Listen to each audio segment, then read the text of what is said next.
Well, hey, what's up? What's going on, YouTube? This is Pastor Matt doing another Bible review for you on my YouTube channel. Well, listen, sometimes the average Christian feels that if he doesn't read the Greek or Hebrew of the original languages of the Bible, that somehow they're at a disadvantage for understanding and interpreting God's Word. And while that may be true in some sense, we also have reason to have great confidence in the translations that have been handed down to us.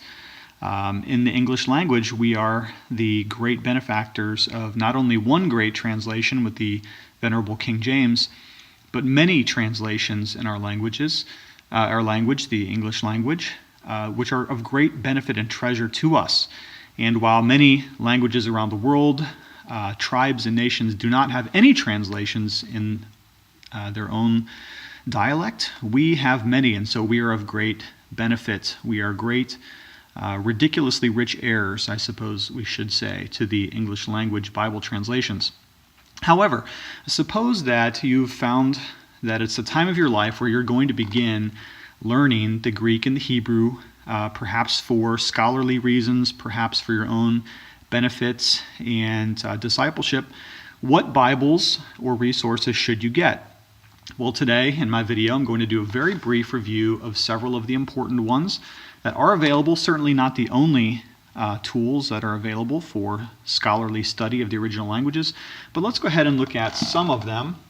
And we're going to start right here with the basics, and that would be the Greek New Testament. And this one here that I have is the 4th Revised Edition. This is published by the United Bible Society, and it is a very nice hand-sized, red-covered edition. It is sewn, and when we open up and we look into this Greek text, we see that the paper is a nice cream paper, very readable.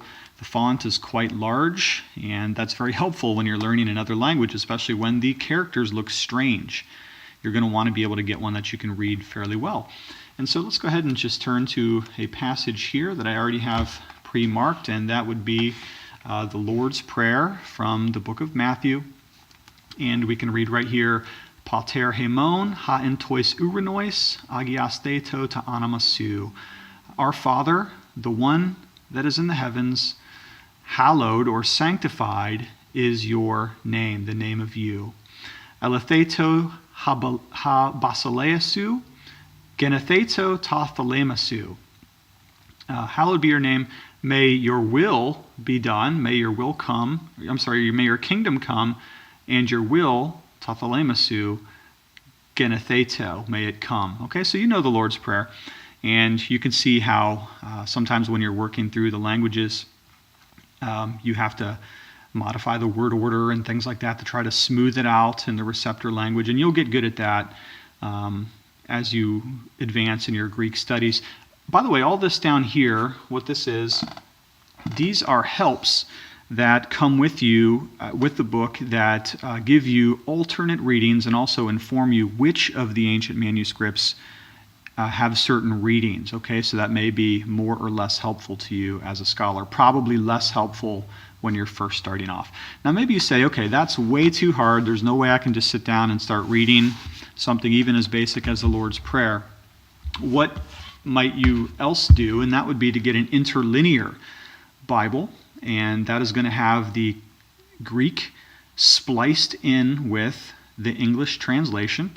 And in this particular one right here, we have the KJV NIV Parallel New Testament in Greek and English. This is published by Zondervan. You're going to see the difference here, and I've opened up to a different passage.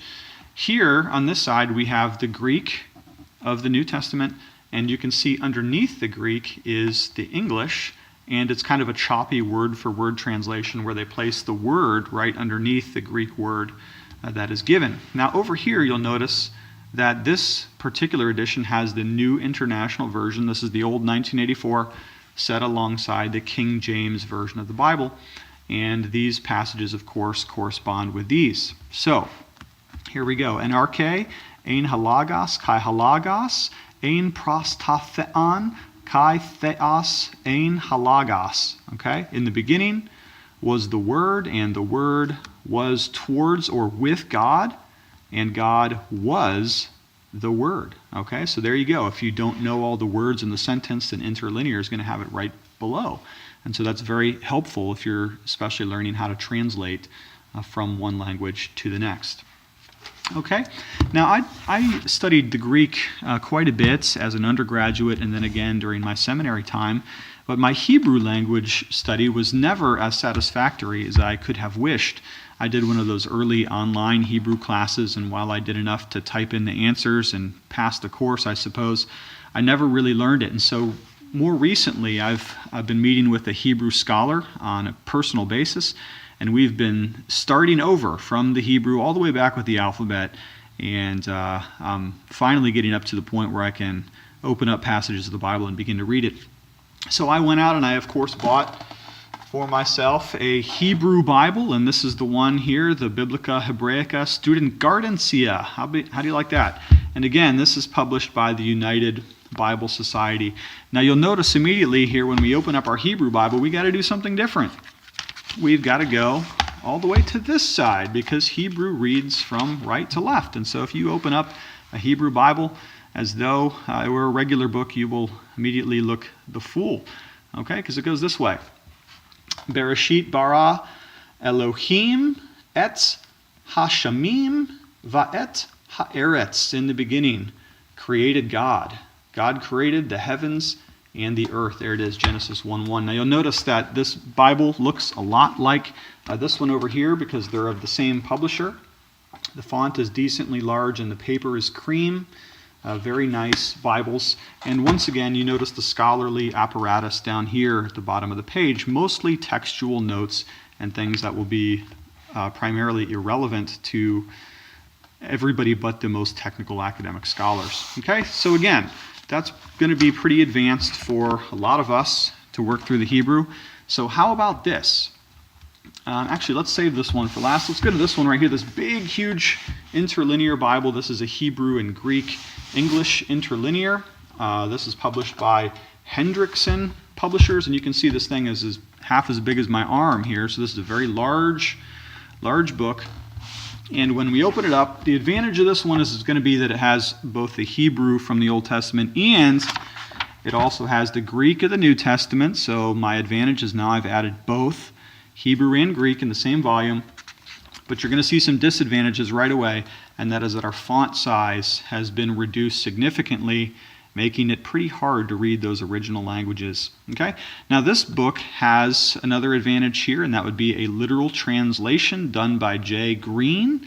So it's not a translation that you're familiar with. It's not the King James or the NIV or the ESV or anything like that. The one scholar's literal translation. And by the way, this is coded to the old Strong's number system. I'm not sure how many books or computer systems still use the Strong's, but I'm sure there are some. Okay, final one. Let's go ahead and look at the Hebrew English Interlinear ESV Old Testament. And so if you're an ESV reader, you might like this one quite a bit. We open this one up, and here we go. You're going to notice something I think is rather delightful, and that is that the Hebrew is printed much larger, and it's an interlinear right here, spliced in. So if you're just learning Hebrew, I'm going to say this is probably the best helpful volume for you. And look at this. They did something weird. They printed it in the same order that we're used to from left to right. So even though we're reading from right to left, nevertheless the book progresses from left to right as we're used to. Okay, so once again, interlinear, very literal word-for-word translation right below the Hebrew, and then you get the ESV text over here on the margin side columns. Okay, very excellent book. Like this one a lot. Good paper. This book is sewn. It has a nice hard cover to it, and that is all I got for you today. Hey, if you're interested in any of these books, why don't you click down here, look in the description of this video. If you toggle down, hit the description box, and I will provide an Amazon link for every one of the resources that we talked about today, so that you can hop over to the world's most famous e-commerce site and buy the books that you want to get. Okay, well listen, I love you lots. Thanks for checking in on my videos. I have lots more Bible book reviews and other stuff on my YouTube channel. You can follow me on Twitter at Matt_Everhard, or go over to my YouTube sermon page, Faith Evangelical Presbyterian Church. Thank you so much. I'm out for today. Love you lots, and talk to you later.